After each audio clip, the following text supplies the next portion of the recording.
I have a massive treat for you. I have Sophie, aka the Folding Lady, and her husband, partner Jacob. Enter the podcast, you two. Hello. Hey. What are you doing? We must say first, shouldn't we, that I did drag Jacob in just now. Well, yes, kicking and screaming, but he's here.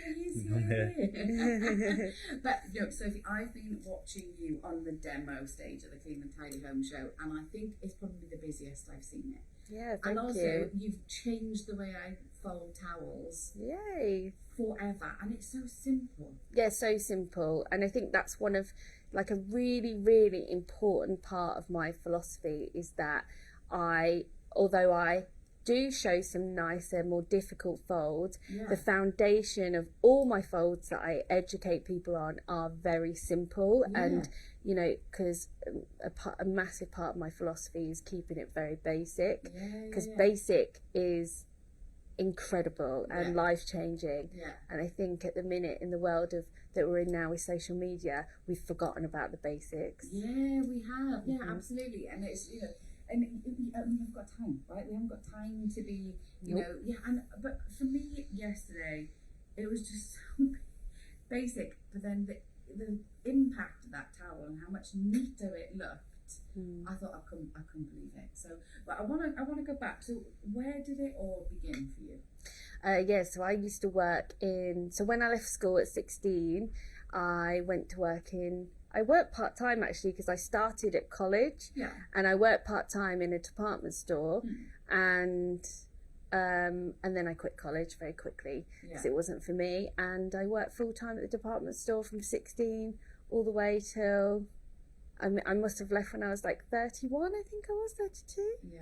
So just and of course in a department store there's lots of folding, and that's where I learnt to fold. So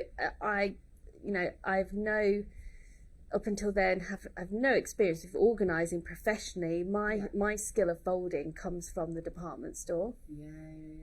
And that's the thing, you know, when you buy something and you're looking at that person folding it, you're like, how have you got that? Because when you do your ironing, that's when most people fold, and it's enviable. It's like, you know, and you think that's a skill, and you know you've been trained. But right, tell me about, you know, what really got your love for that folding? What was it that really just ignited that passion? Well, it was just like when you get to the end of the day in a store, and retailers will relate to this, especially at sale times or Christmas periods, it's just an absolute mess. And at the end of the day, we had to leave sort of an hour or so to tidy up, because we had to have it tidy at the end of the day, ready for the next morning. And just that hour of just folding, or even the moments in the day where we'd be folding to reset some of the parts of the store, some of the displays, was just so fun. Like, I had some of the best conversations with people.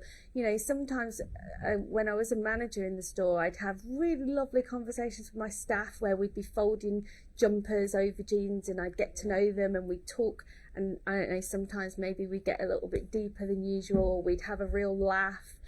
But then also stepping back and then looking at your display all nice and folded, it just felt good. It just felt nice that we'd reset. It was like a moment, and the fact that we did that every day kept it on top of things. Every day we reset everything at the end of the day, and we were ready to go the next day. And I think that is a feeling that translates to the home. End of the day, reset, ready to go the next day, because it's like in the store, it's never ending. Absolutely. And that's really so. And how did you got this skill? You know how to fold, you appreciate the value of it, it's giving you this massive sense of well-being and on top of things and organisation. And then where then did you go, I'm gonna push this out to everyone, so everyone in their homes can get this? I think this bit is a little bit more of a story, isn't it? So we just it was just the start of the pandemic, and I needed a change from Instagram. I think I always just have one social media platform at a time, except, I mean, now I don't, but at the time I did, when I was more of a consumer on social networks. And I don't know, the pandemic and everything was so much at the pandemic that I thought, we'll change it up, let's go to TikTok. Everyone's going on about TikTok, so I put down Instagram, goes to TikTok with my friend. Rhiannon, and we were like, oh, what should we post? Should we post something? Like, should we watch? Dance? Should we watch, or should we post? I did dance, I did do a couple of dances, didn't I? We did a couple, we did a couple. While folding? No, we didn't fold them. We just kind of like thought, it was the worst. It's privated, it's not there now. But we did do a couple of dances, but me and my friend really were like, TikTok's really, really different. Like, it's really, you could post anything, absolutely anything. And then we were like, let's post anything and let's just see what happens, because, we're bored in the pandemic. And so she posted her cleaning with this pet duster that she had on the stairs. Had really good ASMR to it, her video as well. And I posted, I think it was something to do with the wax melt actually. And oh my God, her video got like 1 million views. It was so good. Like, it was a good video. I watched it a few times. And then we just continued. We were like, let's post more boring stuff. And I was just propped up the camera one day and just folded the kids' clothes, put my laundry away, and I was getting like, oh, can you fold this?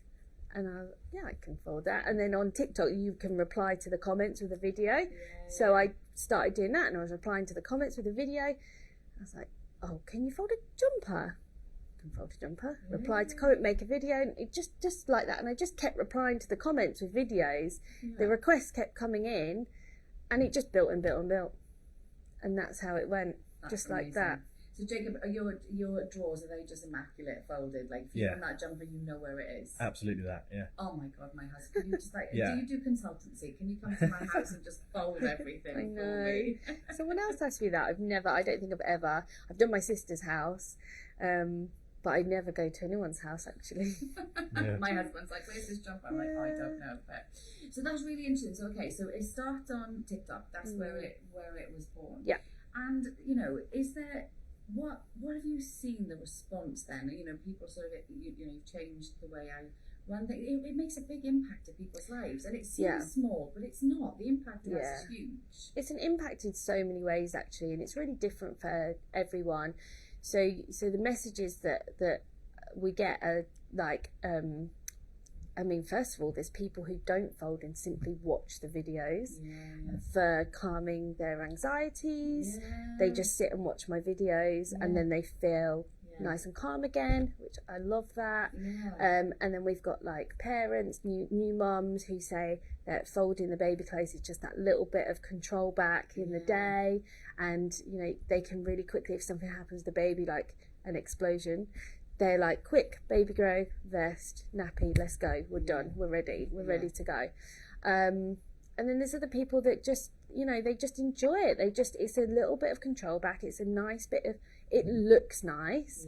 It is, when you go in a department store, there's no one that doesn't go in a clean and tidy department store and look around and go, wow, these displays, that the aesthetically pleasing side is also just what some people like, because it looks nice. Oh, absolutely. And I think if you transfer that back into the home, one, it's easier to see where things are. But and we've had a lot of these conversations, is that your clothes will come into cycle more, and you're not just wearing the same things. 100%. They're there. Yeah. Right? And you can just see it. And so the purpose of folding clothes is not, so you would talk about the calmness and the feeling in control, but there's a massive benefit. Well, isn't it? Yeah, and I talk about that in the book as well. The side of it of, we're in such a wasteful time with clothing, and we're really not giving some of our clothes the chance to live. And we're impulse buying a lot more because of the internet, and that's not necessarily always our fault. We're just getting used to the internet still. It's still relatively new, online shopping.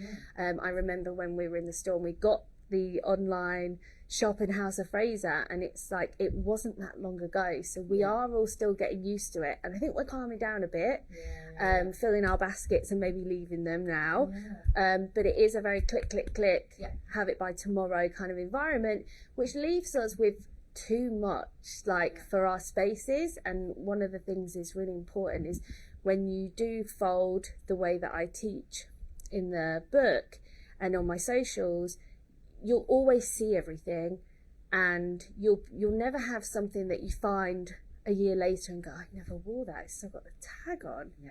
You know, and that wasteful side of us that we all know shouldn't be there, but it just happens. Will go. But I also think there's that, and there's that, you know, there's the impulse to buy it because you see it, but there's also you forget you have it because your clothes aren't displayed properly. And I've been guilty of going, I'm going to buy that stripy jumper, bought this one. I'm like, oh, I've got 2 stripy jumpers. Yeah, so true. Yeah. Back. Yes, of course. I tell a story about knickers in my book of where, because one of the things that people don't sometimes understand why I fold is my knickers. And I tell that story in the book because, like, first of all, you don't have to fold everything. It's what resonates. Some people will fold their wardrobes, maybe they don't fold their socks, you know. Some people fold everything. It's whatever you want to fold, whatever adds to your life. But I started folding my knickers because I used to wear a particular pair to work every day, and they were my go-to my work knickers.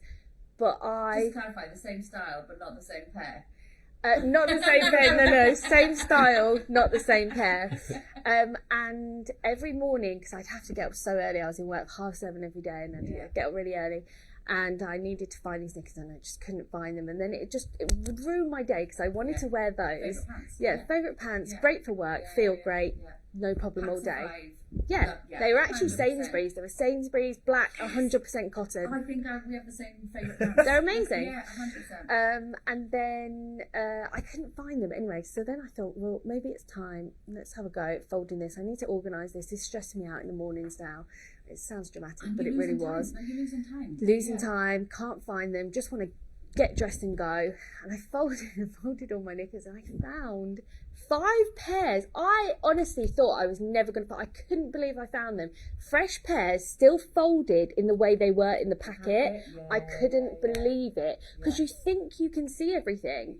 And I'd rummaged in those drawers every morning, maybe half in the dark, and I still hadn't seen them. I was so shocked that I'd found them in the back of the drawer. And to be honest, that's better than finding a fiver in a pocket of a coat that, like. Well, it was, to be honest. Knickers. I mean, what would a pack of knickers be like for that? Like 8-9 quid. But so it's even worth more than that. But the point was, when I actually then folded them all and saw what I had, I didn't even need that many pairs. I had bought because I thought I didn't have them, and I actually did. So I had wasted my money, and you know, I didn't need that many pairs. But even I was shocked at the time. I mean, right, okay, so knickers are literally smalls, right? So you can go as small as you want, but also bed sheets, right? Can we talk about bed sheets? Bed sheets, I mean, I've got a great bed sheet fold.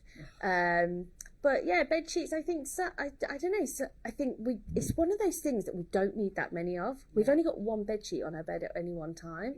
And we were talking about it on my Instagram not long ago, like how many bed sheets is enough bed sheets? I personally believe it's 3. So you've got like 1 on your bed, 1 possibly in the wash, and then 1 backup just in case something happens. Because, you know, kids, anything could happen between the time one's still in the wash, because you're not going to wash it straight away, and the bed sheets on the bed. So maybe 3 bed sheets is probably the minimum you need. But I feel like people have got lots of bed sheets. There's lots of hand-me-down bed sheets though, isn't there? I think my mum handed me down so many bed sheets. I've got some from my mum as well. I don't. And you feel like you have to take them. No, exactly. I know. And I tried to put in one the other day, and it was like I like a king size, right? And then I think that's double, so then you're like fighting with it. And you're like, that's the wrong white one. And they're all white as well. But I wanted to chat to you a little bit because like folding is honestly just watching what you do has changed my life, because I have adopted that roll method, right? And then you put everything into the drawer as well. But what I've realised is I can't skip the step of folding first, because if I just roll it, it just looks terrible, and it takes up more space. So you have to do the fold first, and then you can roll. Right. So is there tips in your book as well of do you do the roll and fold? So I don't do the rolls. I don't do many rolls in the book. There is a roll.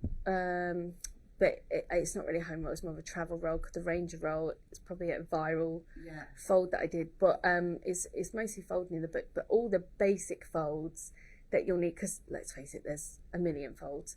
Yeah. But all the basic ones that are needed. And also, I do say in the book, where I say the last step we're talking about is a fold. Yeah. You can always, the option is to roll or fold. Yeah. So you can do either. Yeah. But as the folding lady, I had to do the folds. Yeah, absolutely. And then that's why I wanted to talk about that, is that literally all I heard everyone sort of raving about yesterday, and even the Clean and Tidy Home Show team was like, did you watch that suitcase packing with the folding lady? What is your top tip for suitcase packing? Suitcase is, we love a good suitcase, don't we? We actually think the actual suitcase is really important. Yeah. Jacob travels quite a lot with work, and I invested in a really good suitcase, didn't I? Yep. For your work, and I think you really appreciate it. It did help you pack better, didn't it? Yeah, 100%. Yeah, it had different compartments, and it was built for a kind of Sophie's methods. Yeah. So, yeah. And it was it just had air compartments for everything. And I don't pack it. Obviously, I don't pack your suitcase. I don't know if that was obvious, but I think people assume that I like do everything for him. No. But I certainly do not pack his suitcase if he goes travelling. But that suitcase was brilliant. It was a Samsonite. Like a weekend one, like a hand luggage one. Yeah. But it had such great compartments, and I would say I don't always say to people, if you're a regular traveller, go to a reputable suitcase brand and get yourself a good suitcase, because it will make a change. That's the first thing I would say. The second thing I would say is travel accessories. They're actually really hard to come by. I don't know why brands don't do more of them, but maybe they don't sell, but they're really great when you get some real staple ones.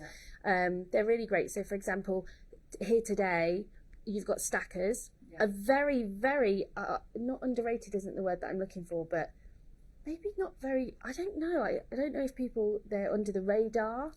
But we used to sell them at House of Fraser, and they're amazing. We sell the jewellery boxes, but they do an amazing travel range. Really beautiful leather goods travel range with really, really amazing products for jewellery, travel jewellery, for wires and cables, and there was a wash bag that's amazing. And the only other place really is Amazon, that do great travel products as well. So a couple of travel accessories, but I would say again, like, invest in them, because these things you're going to travel with them, and you've spent a lot on your holiday. So this is worthy of good travel goods. And then you're going to then put it away for the rest of the year. Or, I don't know, I guess people travel maybe once a year on a holiday. So then you're going to put it all in your suitcase, and it's got to store well. Packing cubes are my number one travel accessories. Packing cubes for a big suitcase. Maybe not so much for a hand luggage, but definitely for a bigger pack. And then all my folds, all the folds that you use at home, you can use to travel. A lot of the time when I'm packing, if I'm packing the boys, a lot of their stuff will go straight from the drawer into a packing cube, into the suitcase. There's no folding involved. So that's amazing. And that's the thing. So, you've got, what can people expect from the book? Is it, because there must be sort of certain fold techniques and fold names, right? Is there, what can they get from your book? How, what are they going to get? Yeah, so the book is a bit about how I started on TikTok and then moved to Instagram. So a little bit about that story. Maybe a little bit. There's a very small section at the beginning, a nutshell of me, where I'm from, where I grew up, like a couple of pages, and how I got to folding, how I got to retail. There's the story of my first fold. So I won't say what it was, but there is there's a moment. There is the first fold story is in there. And then we talk about the concept of after value, which is a concept that came about because I was forever getting asked, like, why do you do it? Like, why do you do it? Some people who don't quite get it because they haven't felt it. And I just, every time I would go, it's like the after value. And it just turned into this concept. It's not an official word, because I did Google it and I was like, oh, that just happened. And then, it just ran with it. And now, and I talk about in the book how to use after value as like an assessment kind of way to assess why you're doing something and whether it was the right thing to do. So like, for example, like folding clothes. So you fold the clothes, you might not get it while you're doing it because you might not enjoy the action. Some people do, some people don't. But afterwards, what does it bring to your life? Because sometimes I often think that we should enjoy the action, and if we don't enjoy it, it's not worth doing. And we forget to think about that sustainable feeling and after value it gives to us after we've done it. It's like going to the gym. If you don't like going to the gym, the after value is you're going to be fitter, healthier. It makes me exhausted saying it. Fitter, healthier, and it is good for you, and we know that. But I don't like going to the gym, but I do it because of the after value of going to the gym. Exactly. And it's just that taking control of your life, taking that positive action, and it's all about that organisation. And just, those towels, it just looks so much neater as well. And I thought, I can just see my bathroom. It's going to transform my bathroom already. I can see it because it's like not those scraggy ends everywhere that just doesn't give that neat. But also, I think, I've just been sort of YouTubing as well. There's endless possibilities with folding. If you look at napkins, and especially with like a Christmas tree can be made out of certain folds. So the possibilities really are endless, aren't they? Yeah, napkin folding is so fun. We do the Christmas tree napkin every year. And that was actually a real moment for me. The first year that we did the Christmas tree napkin, and we were in the pandemic, and we just got told that we weren't allowed to go to Christmas. And we lived in a different zone to my family, who we were supposed to be spending Christmas with. So we were the only ones not allowed to go, although we did have an excellent... No, we had a great time. We had a great Christmas, We really did. I actually love family Christmas, but we had a really great time. Yeah, we did. So, don't feel sorry for us. But we were told that we can go. Anyway, so the Christmas tree napkin, we did the video, and on Christmas Day, we got tagged in so many Christmas tables and family tables all across the world, and it was just so lovely. And the Christmas tree napkin is in the book, had to be in the book because it was such a moment. I just felt so good, and we do it every year. And every year we do Christmas tree napkin. I can't wait to do it this year. We're nearly there. And you know what? It was funny because like I was saying about back to basics, and we were talking about it earlier. I actually tried to, because I thought everyone's going to get bored of the Christmas tree napkin. So last year I was like, I'm going to try and like up my game on the Christmas tree napkin. I just did a slightly different thing, and we all went back to the other one. Even I did. And then I was like, no. The basics are where it's at. And thank you. You inspired me to do it, because I was like, it's only just the two of us. How can I judge this table up a little bit, and how you can put the cutlery in as well. And I was like, this is just a dream. I love that napkin. You for that. Oh, you're welcome. I have to ask, do you have a favourite thing to fold? I love folding socks. I also loved folding baby clothes when the kids were babies. Not even my first one actually is 15, but the our baby is 3. So I loved folding baby clothes. I just think it's just the most satisfying. Just because you've only got one, you've kind of only got with baby clothes. And this is why I recommend it so much. You've only really got baby grows, vests. That's kind of it, isn't it? Baby grows and vests. And all lined up, because you've only got those 2 things, which basically look the same when they're folded. They just look so satisfying in the drawer. It's like a drawer of baby grows. And they're so quick to fold as well. So quick. But they just look incredible. I just love them.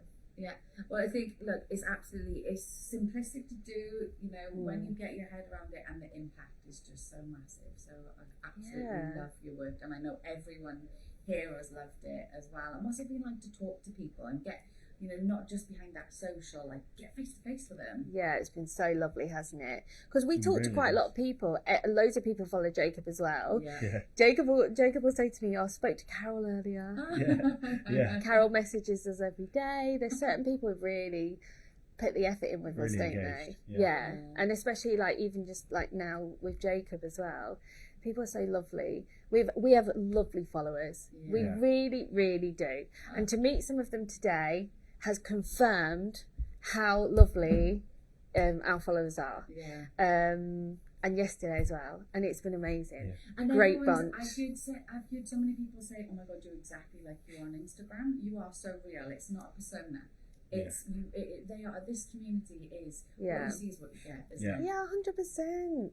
Like it's so hard, like, to not be that way. I don't know how you'd be. I don't know why you'd want to be any other way. Yeah. I don't know why you'd want to try and do something that's not you. It'd be so much pressure I know. to keep it up. I mean, why? Yeah. Exactly. It'd be so silly. Exactly. But look, Sophie, it's absolutely amazing to talk to you. And so, how can people watch your stuff? Obviously, you've got a book coming out. How can people see the amazing things you do? Yeah, thank you. So my socials are at The Folding Lady, Yeah. and that is on TikTok. I'm on Instagram and YouTube. Please follow my YouTube. We've got some amazing stuff coming up on YouTube. Really good stuff. Slightly different because it's a different platform, so slightly different to what we've got Yeah. on my other channels, but nice and slow tutorials. Yeah. And then TikTok. Did I say them all? Pinterest. Pinterest. Oh, yeah. Oh yeah. Oh, my God. About that. Yeah. Sneaky one. Oh, isn't it? It's Pinterest, massive, yeah, yeah. it is massive. Pinterest, Facebook, Instagram, TikTok, YouTube, 5. Twitter, yeah. Yeah. Oh, yeah. list goes on. I don't post on Twitter, but I am on Twitter, but I don't post. Yeah. And then the book's available on Amazon and Is that now? all good bookstores. Yeah, it's Yeah, been get out it since now. April. Get it now. Perfect Christmas present as well. Oh, just in do you know time. what? The Yeah. perfect Christmas present. Really great. Lovely cover. The cover was done by James, the cover actually was done by James, who designed my original logo. And we managed to be able to get him back to do the cover, and he actually designed the whole book, didn't he? Yeah. So that was super special. Good. James was the very first person I worked with, branded the Folding Lady for me, Yeah. and then we managed to get him back, get the publisher to hire him to do the book and design the whole inside. So it was really special, actually. That's amazing. So, and I know you've just been so busy on the demo stage, but maybe next year we can do a book signing. Yes, that would be amazing. Yes, I think we should plan that. We should speak to Penny. Yeah, so good. But thank you so much for taking the time. No, to thanks speak for to having us. us. Thank you for having us. We've had a great time. Yeah, us too. Thank you.